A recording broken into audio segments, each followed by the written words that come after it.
डोळे बंद करा आणि मनात एक ओळ आठवा. अष्टविनायका तुझा महिमा कसा. ही ओळ सुरू होताच नेमकं काय होतं? आपण कुठेतरी वेगळ्याच प्रवासाला निघतो. मोरगाव, सिद्धटेक, पाली, महड नुसतं ऐकतानाच अष्टविनायकाची संपूर्ण यात्रा मनात पूर्ण होते. शब्द संपतात पण प्रवास थांबत नाही. नमस्कार मंडळी, नाट्यविश्वास पुणे या आपल्या खास मराठी पॉडकास्टमध्ये तुमचं मनःपूर्वक स्वागत आहे.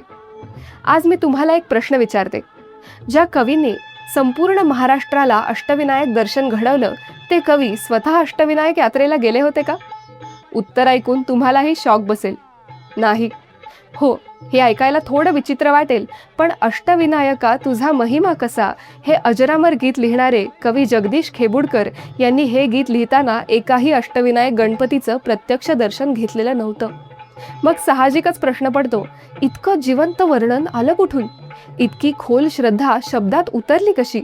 आणि याच प्रश्नाचं उत्तर म्हणजे ही अद्भुत आणि प्रेरणादायी कथा. त्या काळात मराठी चित्रपट अष्टविनायक तयार होत होता. आली माझ्या घरी ही दिवाळी आणि दाटून कंठ येतो ही गाणी आधीच रेकॉर्ड झाली होती.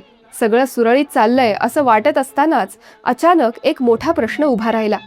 चित्रपटाच्या क्लायमॅक्ससाठी एक असं गाणं हवं होतं जे फक्त गाणं नसेल तर संपूर्ण अष्टविनायक यात्रा असेल. हा प्रश्न इतका गंभीर होता की निर्माते शरद पिळगावकर थेट मध्यरात्री खेबुडकरांच्या निवासस्थानी पोहोचले. रात्र अगदी शांत आणि त्या शांततेला चिरत खालून हाका घुमू लागल्या, अहो खेबुडकर, अहो खेबुडकर. आवाज ऐकून गोंधळलेल्या खेबुडकरांनी खाली येताच काळजीच्या सुरात विचारलं, एवढ्या रात्री काय काम काढलं? पिळगावकरांनी फार बोलण्यात वेळ न घालवता फक्त एवढंच म्हणलं, गाडीत बसा मग सांगतो. गाडीत बसताच वातावरण आणखी ताणलेलं झालं आणि मग पिळगावकरांनी थेट मुद्द्यालाच हात घातला. अष्टविनायकचं एक अतिशय महत्त्वाचं गाणं आहे आणि ते गाणं तुम्हीच लिहायचं आहे. खेबुडकर चक्रावले, पण अष्टविनायकची गाणी तर शांताबाई शेळके आणि शांताराम नांदगावकरांनी लिहिली आहेत ना? पिळगावकर म्हणले, हो, पण मला खात्री आहे हे गाणं फक्त तुम्हीच लिहू शकता.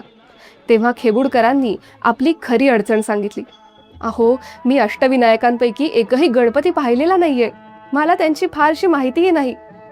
यावर पिळगावकरांनी त्यांच्या हातात अष्टविनायकांची महती सांगणारी पुस्तिका ठेवली आणि म्हणाले, त्याची काळजी करू नका. तोपर्यंत ते पिळगावकरांच्या घरी पोहोचले होते. गाडीतून उतरतानाच पिळगावकर म्हणाले, खेबुडकर, हे काम आज रात्रीच व्हायला हवं.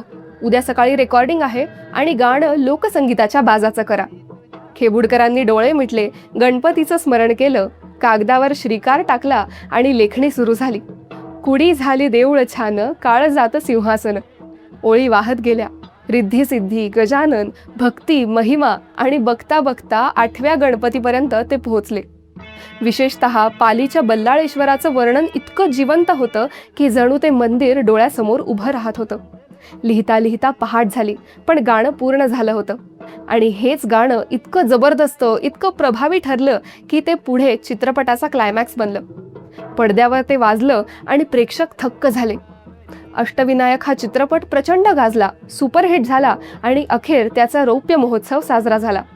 पण त्याहीपेक्षा महत्त्वाचं म्हणजे या एका गाण्यामुळे अष्टविनायकाचा महिमा आणखी दुमदुमत राहिला, घराघरात पोहोचला आणि पिढ्यानपिढ्या गुंजत राहिला.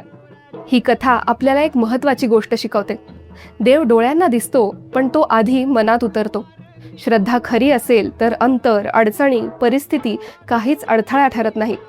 जगदीश खेबुडकरांनी कदाचित पायांनी चालून अष्टविनायक यात्रा केली नसेल, पण त्यांच्या शब्दांनी संपूर्ण महाराष्ट्राला त्या पवित्र मार्गावर चालायला लावलं. तर मंडळी, आजच्या पुरतं एवढंच. आम्हाला आशा आहे की तुम्हाला आमचा हा पॉडकास्ट अवश्य आवडला असेल. आवडला असल्यास लाईक व शेअर करायला विसरू नका. तुमची अष्टविनायक यात्रा झाली आहे का हे खाली दिलेल्या कमेंट बॉक्समध्ये नक्की सांगा. पुढील अपडेट जाणून घेण्यासाठी आमच्या चॅनलला सबस्क्राईब करा व बेल आयकॉन प्रेस करायला विसरू नका. धन्यवाद.